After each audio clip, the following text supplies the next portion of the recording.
Hey everybody, welcome back to the channel. You're listening to the longest running superhero role-playing game on Earth, also known as the Continuum Chronicles. As always, I'm your host, Chris Kent. Normally, I refer to myself as the Game Master, but for this particular game, I was not the GM. I have a friend whose name is also Chris. He actually ran this one. He's a huge fan of Ghost Rider, and he thought Ghost Rider was a good fit for what we kind of needed in the game at that time. So I guess I need to explain that a little bit. I'll try to be as brief and painless as possible. So there's this role-playing game called Changeling the Dreaming. I love it. A lot of the gamers in my group love that game, and we rip it off a lot, to be honest. So a lot of the stuff we do with Dagda and Morrigan, we steal those ideas from Changeling. And the protagonists in that game all kind of have this shared weakness. And to not get heavy into sort of game terminology, the idea is if you can depress them enough, it weakens them, right? And so in Changeling, they have this event they call the Shattering, and it supposedly takes place somewhere normally between the year 1200 and 1400 AD.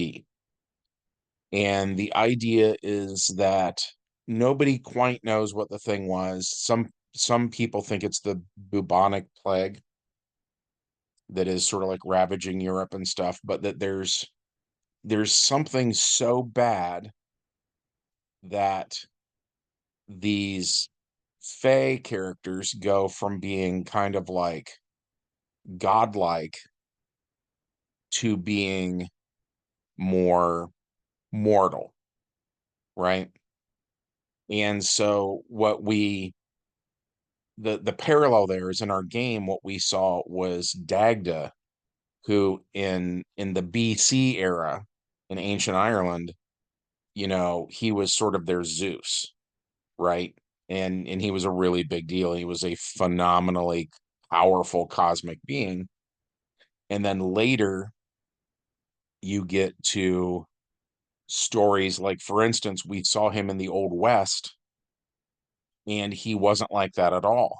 By the time we get to the Old West, he's just a cowboy. The one thing he hangs on to the whole time is he never ages, and we actually explained that in an earlier adventure. But but that was it, you know. And then he has adventures in like the pulp era with guys like Doc Savage and the Untouchables and stuff like that. And in all of those instances, he's kind of just a man. So the question was, what happened? Well, we also had done some stories where he was Beowulf, and he was the basis for the legends of King Arthur. He was the basis for the legends of Oberon. Um, and so specifically in more of that King Arthur era, which I think was of those three, that was the most famous kind of time period. We wanted him to seem very mortal as King Arthur, because the stories of King Arthur don't involve Arthur flying around and throwing planets at people, right? So, um, so this question then in the game was kind of like, well, what happened to him? Because he seems to experience the shattering before anybody else does. Because like the King Arthur thing is kind of a difficult thing to explain. A bunch of different writers have added to the King Arthur story over the years, right? People have never stopped telling King Arthur stories, but the earliest King Arthur stories actually are kind of like in the Roman Empire era, at the very, very tail end of it. And of course, at that point, you've got no Lancelot, you've got no Round Table yet, so on and so forth. And then later writers would add these different ideas. So, for instance, when I was thinking of King Arthur, I was thinking of knights wearing plate mail, and it turns out um, most of the King Arthur stories actually take place before plate mail was invented. I'm kind of going off on a big tangent, but the point is the King Arthur story takes place then before the Shattering does by quite a bit, almost by 1,000 years. And so we had kind of messed it up, and we were like, well, crap, what happened to Arthur? Why is he the way he is, right? So at any rate, my friend Chris then he gets this idea that there have been ghost writers through history, and we basically know that to be true, that there's multiple ghost writers in the more modern day. In the 70s, the first appearance of Ghost Rider, he was kind of like an evil Knievel kind of a guy. He became that Ghost Rider. Later, there was what was the character's name? Danny Ketch. He was a Ghost Rider. Um, the Old West Ghost Rider was kind of retconned to be more like the others. In recent years, Marvel, there's a caveman version of Ghost Rider, and he rides around on like a woolly mammoth. At any rate, you get the idea. So Chris gets the idea to invent a Ghost Rider for the Roman Empire, which I thought was a cool idea. And furthermore, he connects it then to the burning of Rome, since the Ghost Rider obviously has fire powers. It's kind of this question of, well, why did Rome burn down? Did a horse kick a lantern, or what are we talking about here? And since it's a mystery, he decided, for a comic book world, let's have Ghost Rider be the reason Rome burns down. And so his spin on it was, first of all, he absolutely uses the origin story from Ghost Rider's first appearance, which is I want to say August of 1972. And that Ghost Rider, he's a performer. Like I said, he's kind of an evil Knievel. Our Roman Ghost Rider was a charioteer, appropriate to that time period. But other than that, it's the exact same story. Um, Sick parent sells his soul. The parent is healed of their illness only to die some other way, and now the guy becomes Ghost Rider. And unlike the 20th century Ghost Riders, which were trying to be heroes, um, the GM of this game ran the Ghost Rider of Rome as more of a villain because, again, the character was kind of created to fill this need of what happened that sort of turns, Dagda the god into King Arthur the man. So, the setup is we're going to have this fight, and it's going to be this amazing battle to end all battles, yada, yada, yada. And what actually happens is this. First of all, I should say, so at this point in our timeline, it's 64 AD. The characters are Dagda, Morrigan, and their son, who is being introduced now for the first time, Aramis. And Aramis was born around the year zero. I mentioned this in previous videos for Dagda and Morgan. We just used their stats pretty much, at least the starting point was we used their stats from deities and demigods. And just if it says, for instance, Dagda has a strength of 25 in that book, then we say in DC Heroes he has a strength of 25 APs. And that's a pretty good fit if you're trying to make some kind of a deity in DC Heroes and you don't have stats for him. It feels very DC to do it that way. I'll put it that way. And then Aramis, we literally just took the average of the two parents, you know. So if one of them has like uh a dexterity of 23 and the other one has a dexterity of 25, we say the kid has a dexterity of 24. You know, it's just the absolute average of the two parents.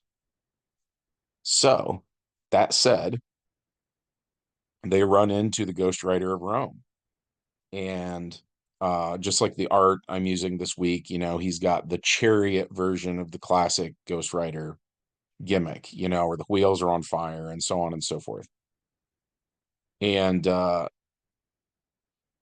it's like a one hit and done kind of a situation because the way Chris ran Ghost Rider's penance stare, which in my opinion is his big attack that he does, the way he ran it is if you look into his eyes at all,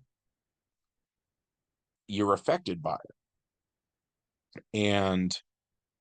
And the way it works is it doesn't matter what the character's body is, which in DC is your physical hit points.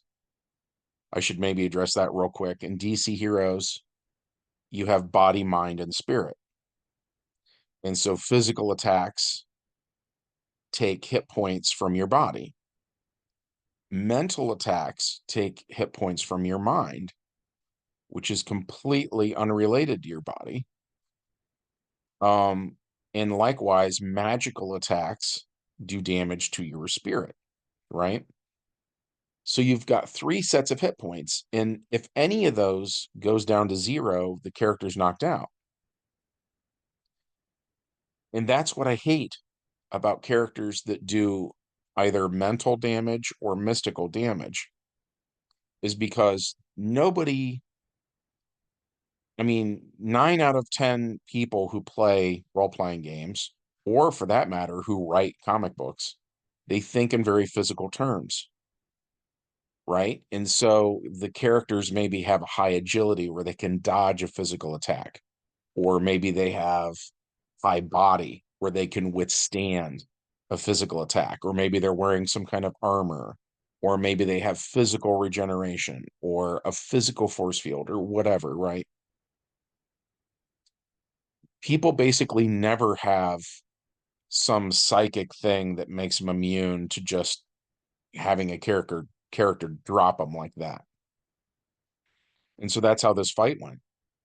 Is Ghost Rider stuff did not affect body at all. And the way it went was for every person where you've ever taken a life, you experience pain and anguish and all of that, right?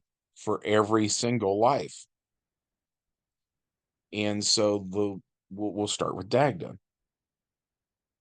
He's he's always it's always hard to talk about what his domain would be as a god. I have always argued that he's the god of love, and it just so happens he's also kind of he has the same job Zeus has in his respective pantheon. He's the king. He's ruling over all the others, you know. In a way, Dagda's honestly the original Mary Sue because he's kind of good at everything, and that's why it's hard to just pick a thing. But of all the stuff he does, I think love is probably his most potent thing, right? But he's an adventurer and he's killed tons of people over the years. And like we said, when we gave him an origin story, he's an Eldar created by the Old Ones to wage war against the Necrons. And so he was actually built to be a soldier, right? So he is for sure killed. And so when he goes up against this penance stare, like how many years of killing is that, right? Usually what Ghost Rider does, like the cowboy Ghost Rider does it to a particularly evil cowboy wearing a black hat or something, you know, and that guy drops to his knees and has a hard time dealing with whatever he did in the course of a human lifespan. That's not what we're talking about here. We're talking about a dude who is he's been on Earth for thousands of years. He was alive in space for God knows how long, right? So it's a big deal. And then you get to the Morrigan. And unlike Dagda, who's like kind of the god of love or whatever, the Morrigan is the goddess of war. I often think of them almost as sort of gender reversed versions of Aphrodite and Ares in a way. But yeah, so her job is very specifically laid out. She is the goddess of war, and depending on who you talk to, she's the goddess of death, right? Because she's so good at what she does, insanely good, like in a cosmic sense, right? So when Ghost Rider hits her with it, it's really bad. It's way worse than it was with him. Does that make sense? So she doesn't even wake up in this game session. Then we get to their kid. And like I said, the kid is like 64 years old.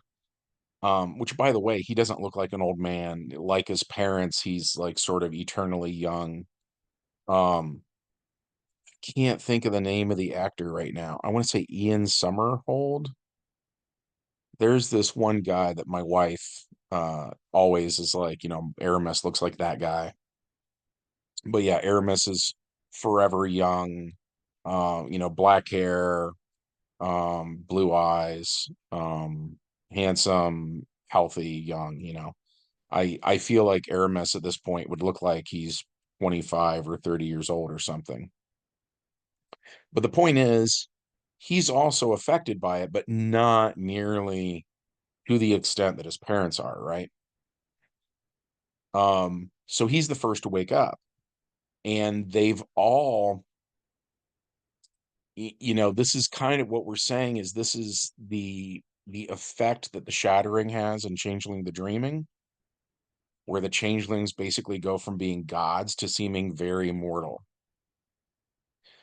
That's basically what we're seeing here, is now they're kind of just more normal people, and all around them Rome is burning. And after they wake up, by the way the GM ran it was the ghostwriter of Rome did exactly what he set out to do. There was a brief bit of monologuing earlier that I left out where he basically said Rome would burn for its sins, and I don't think those were ever spelled out exactly what that meant. But Aramis has trouble just dragging his dad by himself is like a huge problem. You know what I mean? Um, but yeah, Aramis drags both parents, gets him into some kind of a cart full of like hay, and gets him out of the city. And that was the whole game. Um, but yeah, it's one thing to like a character in a comic book too. And I hate to say this, but there is like there's been times when I will try to run a game based on a specific comic book, and it just won't work very well at all. Like for instance, here's a quick thing. Um, Superman versus Shazam, aka Captain Marvel, right? Billy Batson, that guy.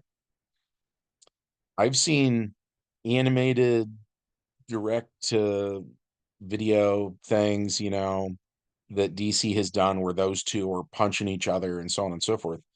In the game, if something magical hits Superman, they treat Superman's body as 4 APs versus that, right? So the reality of it is, even though personally I like Superman way more than Shazam, if Shazam punches Superman, it's a one-hit knockout. Done. Fight's over. Right? And the game does not match the comics in that sense. Um, because the characters in the game like don't have plot armor and stuff like that. My point is, I get guys like Chris are fans of Ghost Rider, you know what I mean, and the comics, and I hate using him in a role-playing setting though because of the tremendous lack of game balance. And that would be even, I could do a different video about that where I feel kind of weird about game balance sometimes because I don't want it to be rigged. I don't want things to be stacked where it's kind of then a form of me railroading you and I'm kind of already deciding the outcome, you know.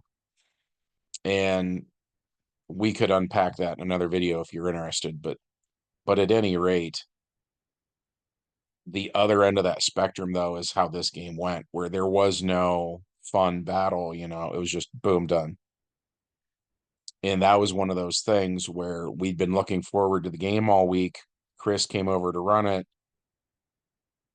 It was a 5-minute game session. You know what I mean? And then he was just like, oh, well, let's play Guitar Hero or whatever we were doing that day. It's been a little while, as you can tell. But yeah. Um, when people make characters in my game, I'm reminded of another friend of mine named Brian Smith. And he always wants to play a psychic. And it's the exact same problem where I want to be like a Jean Grey knockoff. And he's like, oh, I think it'd be cool to play like a Jean Grey. And he'll have kind of like a slight smirk. And I can tell that he's already thinking tactically. He's thinking nobody has the ability to withstand a psychic attack pretty much. And he's just going to walk around and he's just going to be like, boom, you're done. Boom, you're done. Effortless. Takes everybody out, knocks everybody out, you know, barely an inconvenience. And he'll have this like smirk and like a twinkle in his eye, like, oh, I think it would be really fun to play. And I'll be like, really? Because I think it would be really unfun for everybody else who doesn't have like Mind Shield. And he'll be like, well, so that's on them for not buying the Mind Shield power. I'll be like, yeah, Brian, but then you want the entire world to have Mind Shield. Like, think about the suspension of disbelief there. Just every single character you encounter is well versed in defending against psychic attack, you know? Come on. Get out of here. So I almost always tell people like if you're going to do like psychic stuff, because my hard and fast rule is basically no psionics and no magic, keep it physical. But I will say this because there's exceptions to every rule. If you're going to do psychic stuff, have it be like telekinesis at least, where you're like picking up a rock and throwing at the person. Because then we get back into that territory of, well, but they can dodge with their dexterity, or maybe they have a high body that can withstand being hit by a boulder, or maybe they have a force field to deflect the boulder or whatever. You know, we're back into that territory that it's where most people are at, you know. And again, that's where most characters are at, whether we're talking about making characters for a game or whether we're talking about comic book writers who are creating these characters for the Marvel or DC universe. At any rate, I feel like I've talked this one to death. Um, I do hope that you found this video to be interesting. Uh, as always, if you want to support the channel, hit the like button, make sure you're subscribed, ring the bell to be notified when I upload more stuff, and leave us a comment. Let me know what has your experience been in gaming. Um, do you run psychics? And if so, does that work out for you? Same with magic. Do you have magic characters? And I don't mean the physical thing of like magic missile that's doing damage physically to the person's body. I don't mean that. Do you play a game where you can bypass all the physical defenses and just go right after the person's soul? If so, how do you handle it? I'd be very curious. Even though I've been running this game for 40 years. Um, you know, that doesn't mean anything. I can still learn from anybody, right? I think that's universally true of everyone, by the way. But at any rate, that's it for me today. I hope you guys have a great week, and we'll see you later. Bye.